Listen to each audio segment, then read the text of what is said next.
Hello guys, ఈరోజు మనం characteristics of DC shunt motor తెలుసుకుందాం. డీసీ షంట్ మోటార్ ఒకటే అని కాదు, ఏ మోటార్ క్యారెక్టరిస్టిక్స్ తెలుసుకోవాలన్నా మనకి ముందుగా 3 ఫండమెంటల్ క్యారెక్టరిస్టిక్స్ ఉంటాయి. అందులో ఫస్ట్ వన్ వచ్చేసి armature torque versus armature current.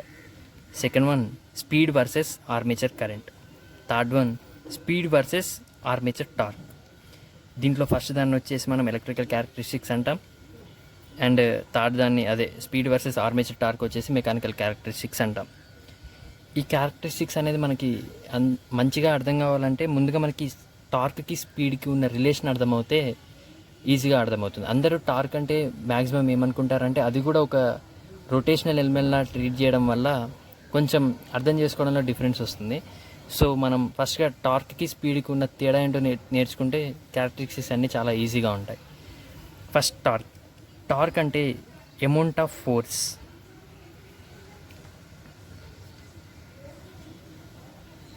Amount of force required to rotate the rotor.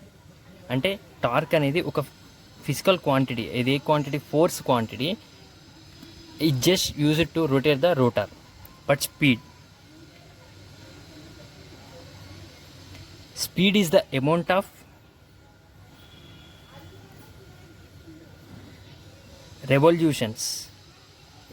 revolutions made by the rotor.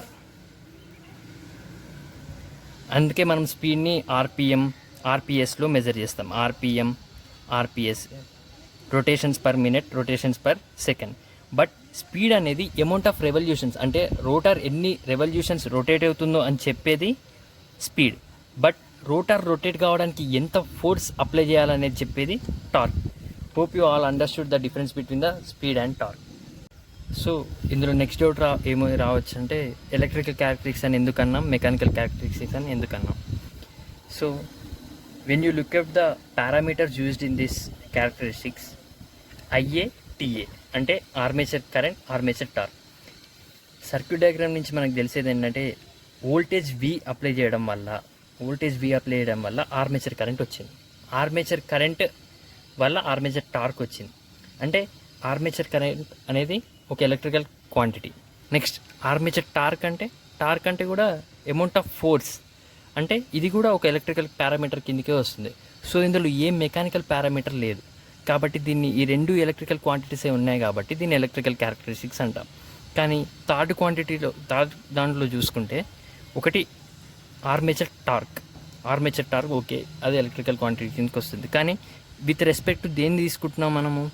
అప్పుడు విత్ రెస్పెక్ట్ టు స్పీడ్ తీసుకుంటాం. అంటే ఆర్మేచర్ కరెంట్ వల్ల ఫస్ట్ ఐఏ వల్ల మనకి టీఏ ప్రొడ్యూస్ అయింది, టీఏ వల్ల మనకి ఎన్ ప్రొడ్యూస్ అయింది. అంటే టీఏ వల్ల ఎన్ ప్రొడ్యూస్ అయింది. అంటే మెకానికల్ అవుట్పుట్ నీకు ఎక్కడొచ్చింది? ఎన్ దగ్గర మెకానికల్ అవుట్పుట్ అనేది వచ్చింది. అంటే అది మెకానికల్ ఎందుకు అంటున్నామంటే ఎన్ అంటే స్పీడ్ అంటే రొటేషన్ అవుతుందంటే మెకానికల్ కండిషన్ అక్కడ ఎగ్జిస్ట్ అవుతుంది. సో థర్డ్ దాన్ని మనం ఏమంటామంటే మెకానికల్ క్యారెక్టరిస్టిక్స్ అంటాం. ఇప్పుడు ముందుగా మనకి అన్ని క్యారెక్టరిస్టిక్స్ డ్రా చేయాలంటే గ్రాఫ్ థియరీ అని ఒకటి ఈ చిన్న కాన్సెప్ట్ తెలిసి ఉండాలండి. అంటే ఇది తెలుసుకోవడం వల్ల మనకి ఈజీగా గ్రాఫ్ అర్థమవుతుంది. ఏ యాక్సిస్ మీద ఏ క్వాంటిటీ తీసుకోవాలి, ఏ యాక్సిస్ మీద ఇండిపెండెంట్ తీసుకోవాలి, ఏ యాక్సిస్ మీద డిపెండెంట్ క్వాంటిటీ తీసుకోవాలని చెప్పాలండి. ఇది ఫస్ట్ మనకి గ్రాఫ్ అనగానే XY ప్లేన్ ఉంటుంది. XY plane, X axis, Y axis. ఈ క్యారెక్టరిస్టిక్స్ని మనం ప్లాట్ చేయడానికి అంటే most of the electrical graphs తీసుకుంటే మనం X యాక్సిస్ మీద తీసుకొని ఇండిపెండెంట్ క్వాంటిటీ తీసుకుంటామండి. independent quantity, and always for y axis we choose dependent quantity.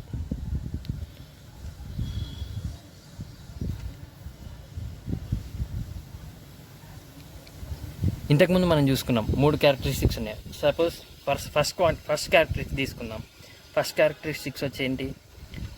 Torque versus armature torque versus armature current characteristics.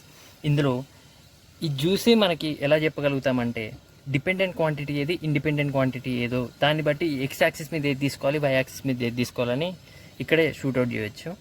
First ఇంతకుముందు మనం సర్క్యూట్ డయాగ్రామ్లో చూసుకుంటే ఇప్పుడు ఐఏ ఉంది, ఐఏ వల్ల మనకి ఫర్దర్గా వచ్చేది టీఏ, ఐఏ వల్ల ఫర్దర్గా వచ్చేది టీఏ, టీఏ వల్ల ఫర్దర్గా వచ్చేది స్పీడ్. సో ఐఏ అనేది ఫస్ట్ ఇండిపెండెంట్ క్వాంటిటీ, ఐఏ అనేది independent quantity and TA is dependent quantity of IA. So IA అనేది టీఏతో సంబంధం లేదు ఐఏకి, కానీ టీఏకి ఐఏ ఉంటేనే టీఏ ప్రొడ్యూస్ అవుతుంది. So IA is the independent quantity and TA is the dependent quantity. So in all cases independent quantities should be taken on x-axis and dependent quantities should be taken on y-axis. So it will be like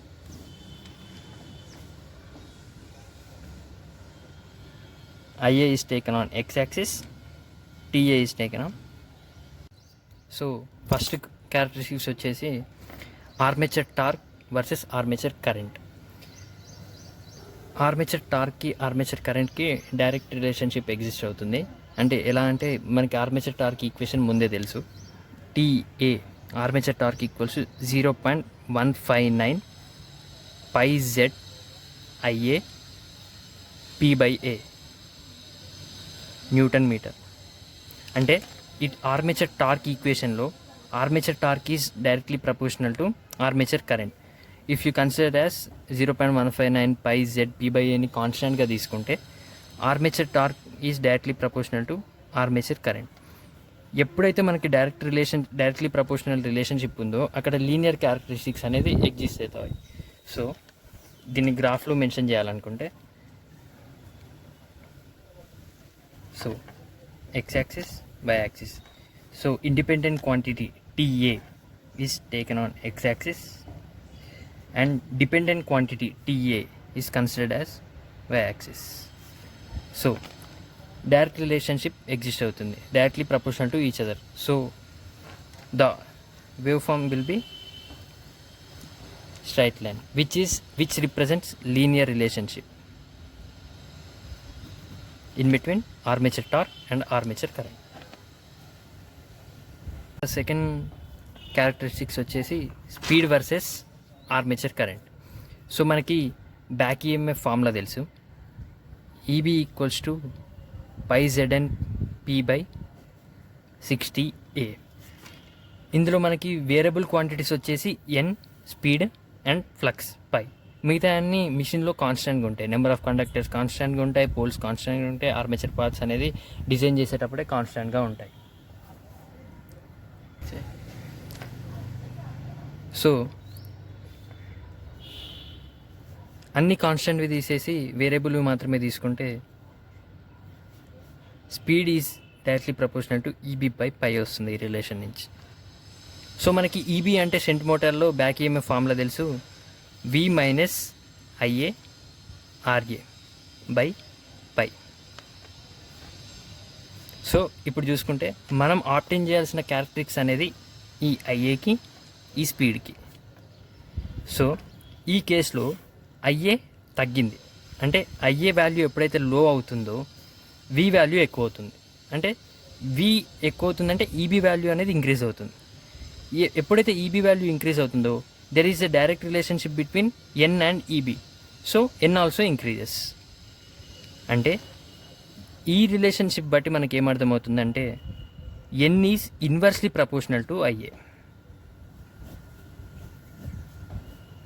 so ఎప్పుడైతే మనకి IA value తగ్గిందంటే V value increase అవుతుంది and the increasing V value further increases the back EMF EB.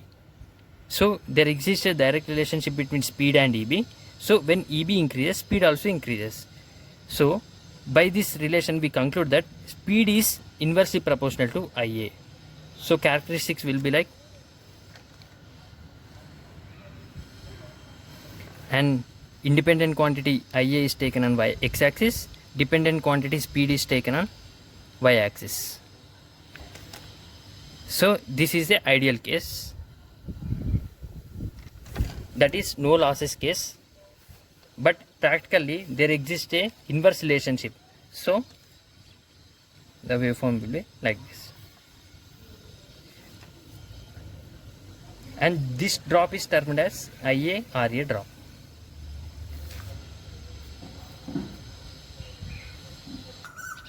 and now third characteristic is N versus TA, speed versus armature torque characteristics. From second case, we concluded that speed is inversely proportional to Ia.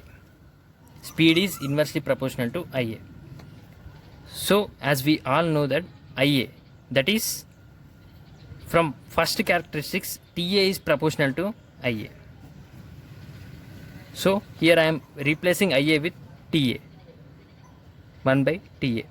Therefore speed is inversely proportional to TA. Hope you all got my point. Speed is inversely proportional to TA.